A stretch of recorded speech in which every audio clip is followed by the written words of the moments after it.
Movie की शुरुआत एक नोट को दिखाते हुए होती है, जहां से हमको यह पता चलता है कि 28 दिसंबर 2024 को चेन्नई का एक फ्रेंड्स ग्रुप आया था, जिसके अंदर 2 लड़के और 2 लड़कियां थीं। साथ ही साथ तिरुवन्नामलाई की एक लोकल लड़की जावादो हिल्स के अंदर एक फॉरेस्ट में गई थी। यानी कि यह 5 लोग वहां पर गए और अचानक से वहां से गायब हो गए। अब यह गायब होना तिरुवन्नामलाई के डेप्यूटी का ध्यान अपनी ओर खींच लेता है और वह वहां पर एक स्पेशल फोर्स भेजते हैं, जिन्हें वह लोग तो नहीं मिलते, लेकिन बस कुछ टूटे हुए कैमरा मिलते हैं। इन टूटे हुए कैमरा की जांच करने पर सभी के पैरों तले जमीन खिसक जाती है और उसी फाउंड फुटेज को हमारे बेटर व्यू के लिए एज अ डॉक्यूमेंट्री यहां पर दिखाया जाएगा। यानी कि उन कैमरास के अंदर जो कुछ भी रिकॉर्ड हुआ था और इन 5 के साथ में जो कुछ भी घटित हुआ, वह सब हमको यहां पर बताया जाने वाला है। तो हम देखते हैं इस कैमरा की फुटेज के पहले सीन को, जो कि शुरू हुआ था 28 दिसंबर 2024 सुबह 8 बजे से, जहां पर एक कंटेंट क्रिएटर के ग्रुप को दिखाया जाता है, जो कि सोशल मीडिया के लिए शॉर्ट मूवीज, मूवी रिव्यूज वगैरह वगैरह बनाया करते, और आज वो पहली बार एक हॉरर डॉक्यूमेंट्री शूट करने वाले थे। अब आगे बढ़ने से पहले इस ग्रुप के बारे में जान लेते हैं। तो इसके अंदर हैं मेलविन, आर्शी, अंकिता और जेनिफर। जहां पर मेलविन जेनिफर को थोड़ा थोड़ा चाहता है। अब हम मेलविन और आर्शी से डॉक्यूमेंट्री का एक ब्रीफ सुनते हैं, जहां पर वह बताते हैं कि तमिलनाडु के तिरुवन्नामलाई डिस्ट्रिक्ट के पोलूर तालुक के जावादो हिल्स में एक बहुत पुराना गांव एग्जिस्ट करता है, जिसका नाम है काथुर। और माना जाता है कि इस गांव में एक फॉरेस्ट है जो कि श्रापित है। अब इस जंगल के अंदर एक तालाब भी है, जिसके अंदर हर एक पूर्णमासी की रात को 7 कनिगल, मतलब कि 7 वर्जन, यानी कि 7 गॉड स्नान करने आती हैं। और आज तक उन्हें कोई देख नहीं पाया, क्योंकि जंगल के अंदर जाने वाला कोई भी व्यक्ति कभी जिंदा वापस लौटकर नहीं आया है। और इसलिए सच को देखने, सुनने और जानने के लिए वह लोग यहां पर जा रहे थे। साथ ही साथ इसी चीज की डॉक्यूमेंट्री वह बनाने वाले थे। तभी हम जेनिफर और अंकिता से भी मिलते हैं और थोड़ी बहुत बात करके वह लोग यहां से निकलने लगते हैं। अब रास्ते में हम जेनिफर को देखते हैं, जिसे अचानक से उल्टी हो जाती है, जिसे मेलविन संभालता है। और अंकिता आर्शी से बात करती है कि क्या मेलविन जेनिफर को चाहता है, तो वह उसको बता देता है कि हाँ। और अभी यह सब स्टार्टिंग स्टेज पर था, यानी कि वह उसको लाइक करता था। खैर, अब वो लोग यहां से निकल जाते हैं और गांव पहुंचने पर लोकल गाइड को कॉल करते हैं, जिसको उन्होंने बुक किया था। तो असल में उनकी बेटी कॉल पिक करती है और बताती है कि उसके पिता जो है वह हॉस्पिटल में है। यानी कि अब वह अपने पिता की जगह उनको गाइड करने वाली थी। वह इसी जगह की लोकल थी। और शुरुआत में जो मैंने आपको 2 लड़कों का और लड़कियों का ग्रुप और एक लोकल लड़की के बारे में बताया था, वह यही 5 लोग थे। खैर, अब यह लड़की उनके पास आती है, जिसका नाम कांता था, और वह बताती है कि उसके पिता को सांप ने डस लिया था। तो अभी वह हॉस्पिटल में है और यहां पर वह सांप का काटना काफी आम सी बात थी। तो वह उस मैटर को लाइटली ले रही थी, क्योंकि 2 दिन पहले उसको भी सांप काट चुका था। खैर, अब यहां से उनका सफर शुरू होता है और वह लोग आगे जाते हैं, जहां पर एक एक करके कुछ गांव वालों का इंटरव्यू लिया जाता है, ताकि उन्हें ओ शापित फॉरेस्ट, सप्त कनिगल और वहां पर रहने वाली डायन के बारे में कुछ पता चल जाए। हालांकि आगे बढ़ने से पहले वह सभी घरों पर लिखा हुआ देखते हैं कि हम तुम्हारा बलिदान नहीं है और वापस जंगल चली जाओ। और यह कहीं ना कहीं बिल्कुल स्त्री जैसा नहीं लग रहा था। अब देखो, यहां पर अलग अलग जगहों पे अलग अलग टेल्स हैं। तो यहां पर ऐसा मान लो कि स्त्री का एक दूसरा वर्जन आप कह सकते हो, लेकिन उससे काफी ज्यादा डार्क और काफी ज्यादा भयानक। अब एक काफी खतरनाक बात यह थी कि पिछले 80 सालों से गांव वालों ने यहां पर कन्नी, यानी कि कनिगल फेस्टिवल नहीं मनाया था, जिसकी वजह है जंगल में रहने वाली वह डायन, जिसको यहां पर मंगई या फिर मंगैया कहा गया है। इनफैक्ट इस गांव के अंदर उसका नाम लेना तक सख्त मना है। और इसी डायन के लिए वह टेक्स्ट लिखा गया था कि हम तुम्हारा बलिदान नहीं है, यहां से चली जाओ। अब थोड़ा सा मंगई के बारे में जानते हैं। तो गांव के सभी लोग जानते थे कि मंगई और उसका परिवार हमेशा से काला जादू करता आ रहा था। लेकिन गोविंदन नाम का एक लड़का उससे प्यार कर बैठा और वह उसे शादी करके यहां पर ले आया। शादी के कुछ ही दिन बीते थे कि गांव से छोटे छोटे बच्चे अचानक से गायब होने लग गए और खुद गोविंदन की बहन का बच्चा भी गायब हो गया, जिसको सभी लोग ढूंढ रहे थे। तो उनको जंगल में खून से लथपथ मंगई दिखाई देती है, जिन पर उसे शक होता है। और जब सब उसके घर की तलाशी लेते हैं तो वहां पर उन्हें सभी बच्चों की कटी फटी टुकड़ों में बंटी हुई लाशें दिखाई देती हैं, जिन्हें काले जादू के लिए मंगई ने बलि देकर इस्तेमाल किया था। और ऐसा क्यों किया था? तो अपनी शक्तियों को बढ़ाने के लिए। अब गांव वाले इससे बहुत ही ज्यादा आक्रोश में भर गए और उसे पत्थर से मारने लगे, और उसके बाद उसे एक बोरी में बांधकर जंगल में फेंक दिया गया, जहां 2 दिन बाद उसकी मृत्यु हो गई। खैर, अब खत्म होते ही उसने गांव को श्रापित कर दिया था, यानी कि अब वह एक तरीके से विच घोस्ट बन गई थी और कोई भी उस दिन के बाद से सप्त कनिगल को प्रे करने जंगल में नहीं जा सकता।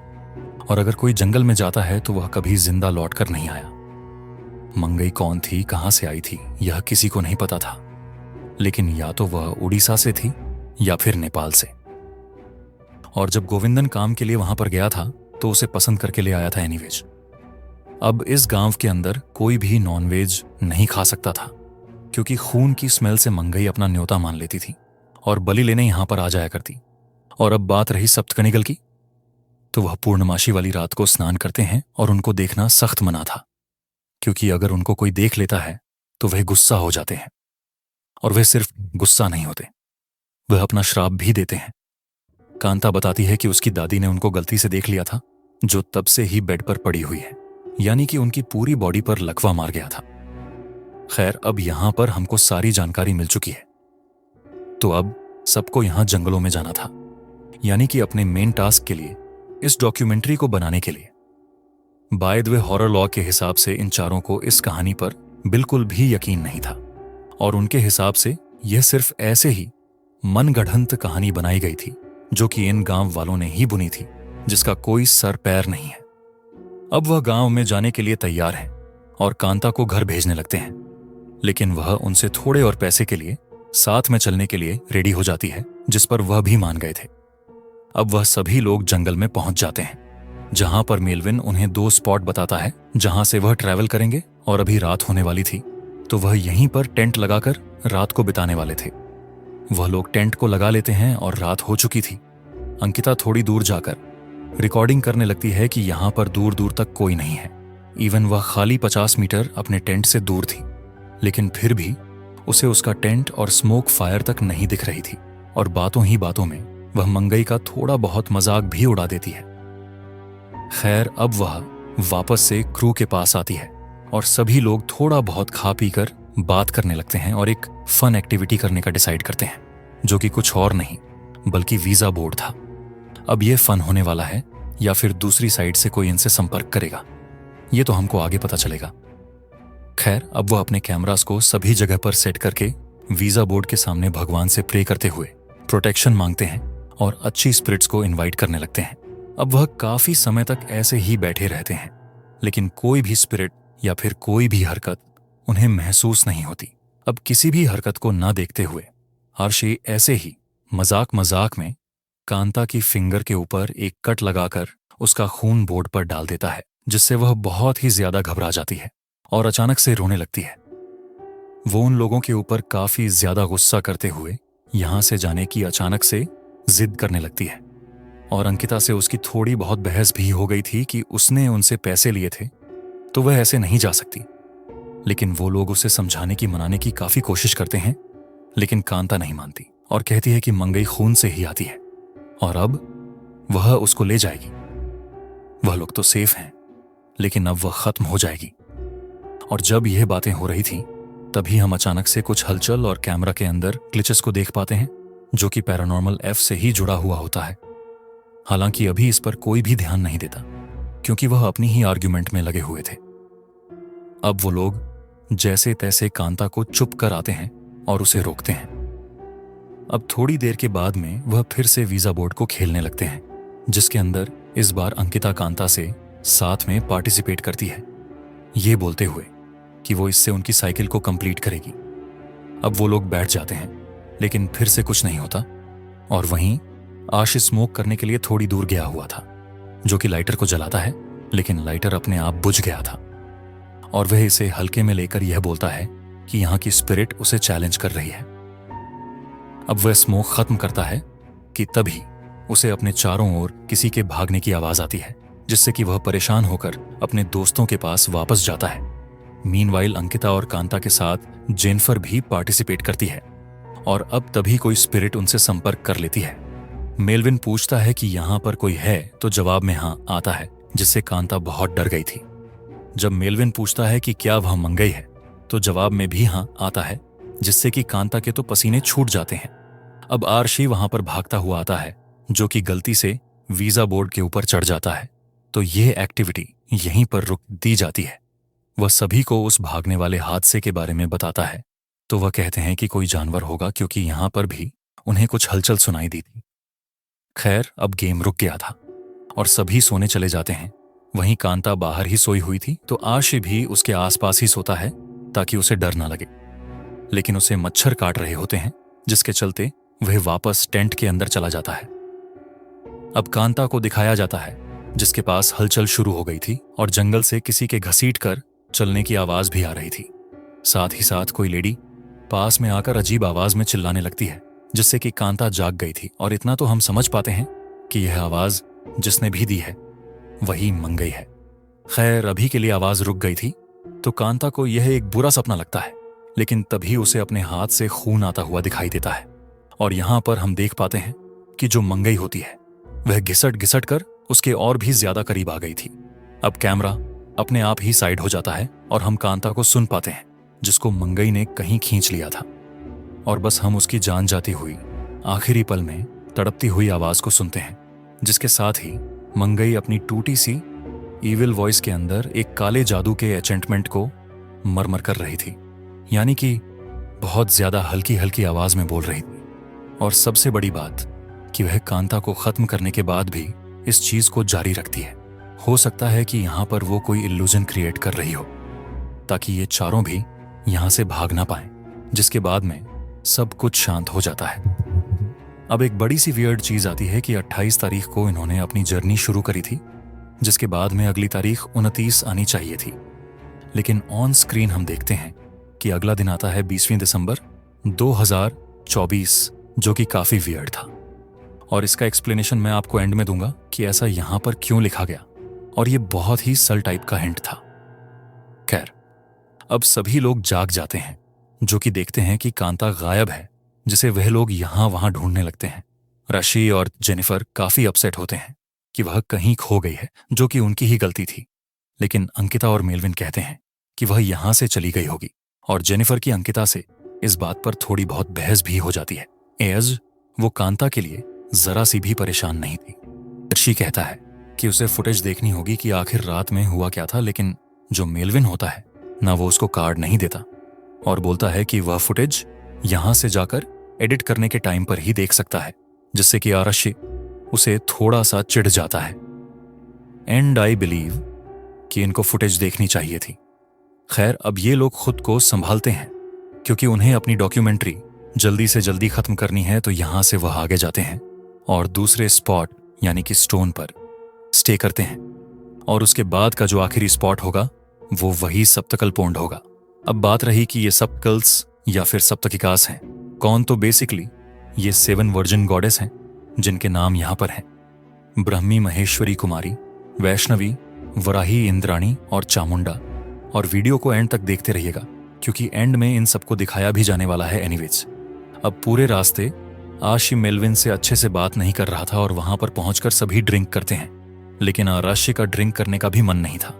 और जब मेलविन और अंकिता उसे फोर्स करते हैं, तो वह अंकिता पर उल्टा गुस्सा करने लगता है कि उनकी वजह से कांता नहीं मिल रही। वो ये कहता है कि वह जो वीजा बोर्ड वाला ग्लास था वह भी उसी ने मूव किया होगा कांता को डराने के लिए, लेकिन वह कसम खाती है कि उसने उसे नहीं हिलाया था, यानी कि यहां पर यह कांता नहीं करा होगा, वो उल्टा उस पर ही डाल रहे थे। खैर, अब रात हो चुकी थी, सभी ड्रिंक करके सो चुके थे और हम बाहर थोड़ी बहुत हलचल को होता देखते हैं। साथ ही साथ जो इनके टेंट के बगल में आग होती है ना, यानी कि बोन फायर होती है, वो बहुत ही ज्यादा भड़क रही थी, बहुत ही ज्यादा कम हो रही थी। इनफैक्ट वहां पर रखी हुई बोतल को भी कोई अदृश्य शक्ति दूर फेंक देती है, जो कि मंगई ही थी। अब अंदर मेलविन जेनिफर के साथ इंटीमेट होने की कोशिश करता है, उसके साथ उसे किस करने की कोशिश करता है, जिससे परेशान होकर वह टेंट से बाहर चली जाती है। वह काफी रोती भी है कि उसके साथ में गलत चीज करी गई, यानी कि यह प्यार जताने का कोई तरीका नहीं था। और इस नज़ारे को देखकर ऐसा लगता है कि मेलविन शायद से उसके साथ बस इंटीमेट ही होना चाहता था, तो इसे प्यार नहीं आकर्षण बोला जाएगा। अब मेलविन जेनिफर को समझाने बाहर भी आता है, लेकिन वह उल्टा उससे योगेंट हो रहा था। तो इसी बीच वहां पर रशी आ जाता है, जो कि उससे यह कहता है कि यह गलत तरीका है किसी लड़की की तरफ अपना प्यार दिखाने का। अरेशी मेलविन को कहता है कि उसे अपनी हद में रहना चाहिए, लेकिन उल्टा हो जाता है। मेलविन गुस्से में आकर जेनिफर और आराशी को ही खरी खोटी सुना देता है। अब जेनिफर तभी यह कहती है कि वह मेलविन के साथ एक पल भी नहीं टिकेगी, तो वह और आराशी यहां से अलग जाने के लिए निकल पड़ते हैं। और उनको रास्ते में भी मेलविन और अंकिता ना मिले, तो वह लास्ट स्पॉट पर जाने के बजाय किसी दूसरे ही रूट को चूज कर लेते हैं।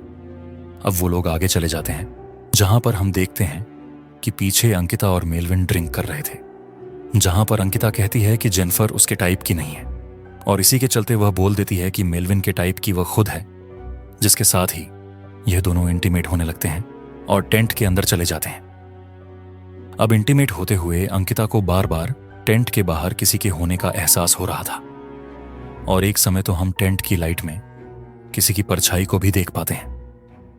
अब दूसरी ओर आरशी और जेनिफर को भी हलचल महसूस हो रही थी, और वह लोग एक दूसरे को संभाल रहे थे। मीनवाइल टेंट के अंदर मेलविन सो चुका था, और अंकिता खर्राटों से परेशान होकर स्मोक करने के लिए सिगरेट ढूंढती है, लेकिन उसको पता चलता है कि वह तो आरशी के पास है, तो वह वॉकी टॉकी के जरिए उससे बात करती है और कहती है कि वह उन्हें लेने आ रही है, जिसे वह मना भी करता है, लेकिन वो उसकी एक नहीं सुनती। और उसके जाने के बाद हम टेंट के अंदर बहुत बड़ी हलचल देखते हैं, जिसके चलते वह टेंट पूरा ही हिल गया था। तभी अचानक से जेनिफर को मेंस्ट्रुअल यानी कि पीरियड पेन होने लगता है, और रेशे उसको संभालता है, जिससे कि वह काफी इंप्रेस हो जाती है। और वह पहले से ही ऋषि को पसंद करती थी, जिसके चलते उसने मेलविन को रिजेक्ट कर दिया था।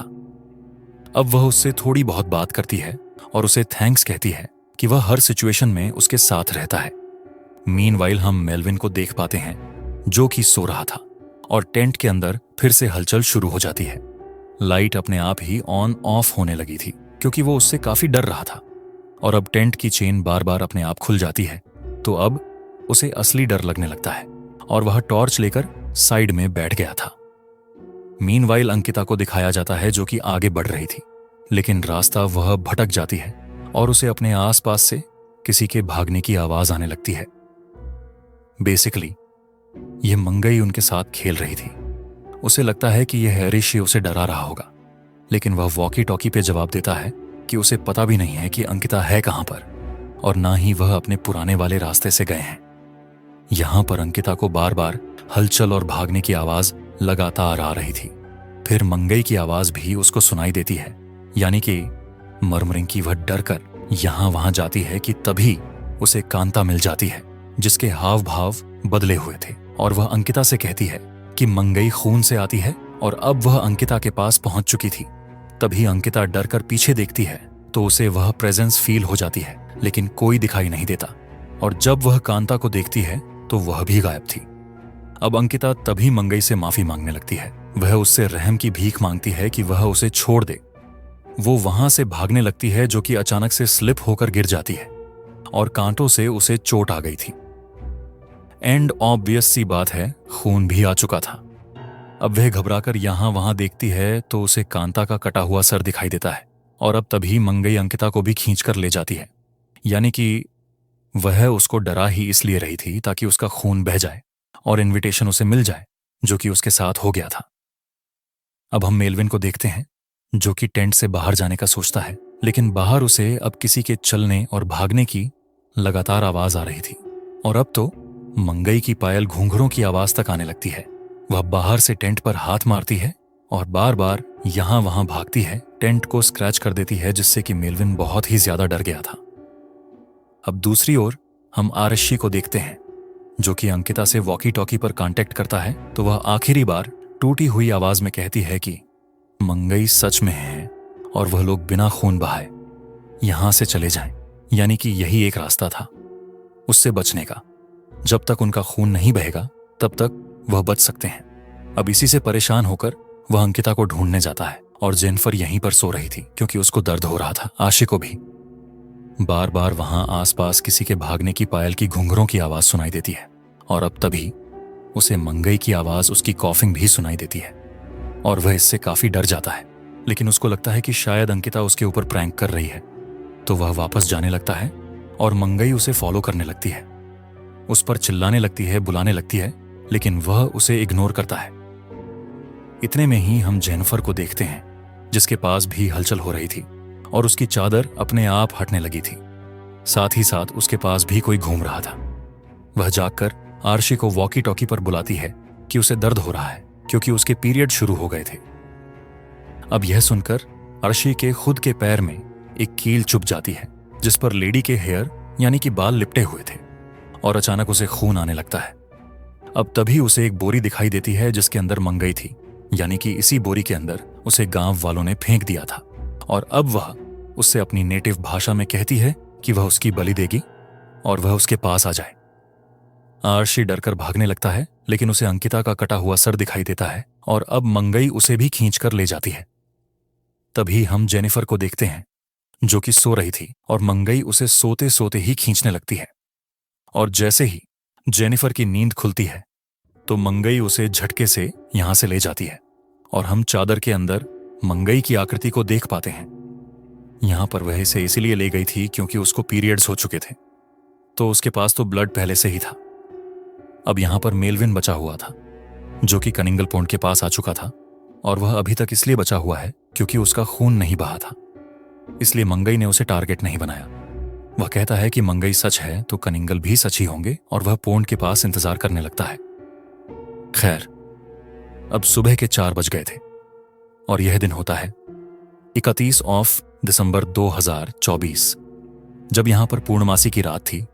अब तभी उसे पॉन्ड से कुछ आवाज सुनाई देती है और वह देखता है कि वहां पर 7 कनिंगल थे। वह वहां पर स्नान करने आ चुकी थी जो कि धीरे धीरे डुबकी ले रही होती है, लेकिन वह नोटिस करता है कि वहां से एक कनिंगल गायब थी जो कि उसके पास आ जाती है और अब वह डर कर भागने लगता है। अब वह देवी उसे आगे दिखाई देती है जो कि जोर जोर से चिल्लाने लगती है क्योंकि उसने उनके स्नान में विघ्न डाल दिया था और वह उसे ऊपर से नीचे फेंक देती है जो कि मेरे ख्याल से चामुंडा ही होंगी। लेकिन वह उसे जान से नहीं मारती क्योंकि हम जानते हैं कि यहां पर क्या होने वाला है। तो आप यह भी सोच रहे होंगे कि शायद वह बच गया होगा, लेकिन नहीं, तो यहां पर कनिंगल ने उसे मारा नहीं है, लेकिन उसका खून निकल चुका था, वह इंजर्ड हो चुका था। ये देवियां ऑलरेडी जानती थीं कि यहां पर मंगई यानी कि यह डायन रहती है। और सबसे बड़ी बात कि मेलविन पापी भी था, उसने एक लड़की को छेड़ने की कोशिश की थी और उसने उनके स्नान में विघ्न डाल दिया था, जिसके बाद हम देखते हैं कि वह काफी डरा हुआ था और तभी मंगाई वहां आकर उसे दावोच लेती है और उसके बाद हम मंगाई का असली चेहरा भी देख पाते हैं, जिससे कि शुरुआत वाला नोट यहां सच हो गया था कि चेन्नई के फ्रेंड के ग्रुप के अंदर 4 लोग थे, 2 लड़के 2 लड़कियां और इसी डिस्ट्रिक्ट के अंदर रहने वाली लड़की यानी कि कांता। ये पांचों की पांचों गायब हो चुके थे और उसके बाद हम जानते हैं कि उनके साथ क्या हुआ होगा। उनकी मौत हो चुकी थी जो कि किसी और ने नहीं बल्कि मंगाई ने ही किया था और यहीं पर हमारी मूवी खत्म हो जाती है। तो दोस्तों, कैसा लगी वीडियो कमेंट करके हमें बताएं और थोड़ा भी पसंद आया हो तो वीडियो को दिल से एक लाइक और चैनल पर नए हो तो चैनल को सब्सक्राइब करना ना भूलें, जिससे कि ऐसे ही शानदार वीडियो हम आप तक पहुंचाते रहे। तो मैं मिलूंगा आपको अगले वीडियो में, तब तक के लिए स्टे अलर्ट।